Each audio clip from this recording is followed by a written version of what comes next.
End of December, the weather had improved, and British and American aviation began to strike at the advancing German troops and bomb the supply lines of the German forces, which were experiencing a severe shortage of fuel, as they were unable to capture the fuel depots in Liège and Namur.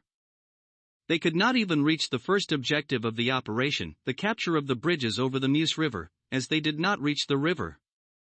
Meanwhile, the American troops, reinforced by redeployment from other areas of the front, launched a counterattack by the 3rd American Army from the south towards the city of Bastogne, while the 1st American Army along with the 30th British Corps completely halted the enemy's advance.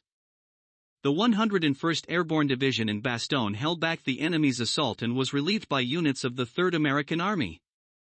The Wehrmacht's offensive faltered near the Belgian town of Celles on the morning of December 25, 1944, just 6 kilometers from the Meuse River and the bridge in the town of Dinant. Ironically, this was the last settlement on the way to the Meuse. Here was the tip of the Ardennes salient, that is, the farthest western point of the German advance in the Ardennes. Here, the 2nd German Panzer Division, advancing at the forefront of the 5th Panzer Army, was surrounded by the 2nd American and 11th British Armored Divisions. This was a rare instance in history when two enemy divisions with the same numbers clashed in battle. By December 25, 1944, the offensive of German troops in the Ardennes ended in complete failure. They did not even accomplish tactical objectives, they were unable to capture the bridges over the Meuse River and didn't even reach the river itself. This was primarily due to supply issues of German troops with fuel and ammunition. Despite Hitler's orders to continue the offensive, German troops began to withdraw. The 3rd American Army, having liberated Bastogne, penetrated the southern flank of the German troops, thereby cutting off the supply lines of the Germans to the south of Bastogne. The German 5th Panzer Army found itself under the threat of encirclement.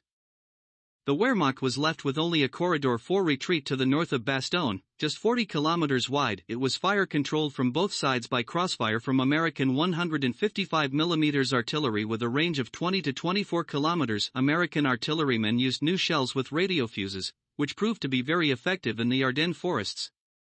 In addition, the American aviation regularly carried out raids on the retreating German troops.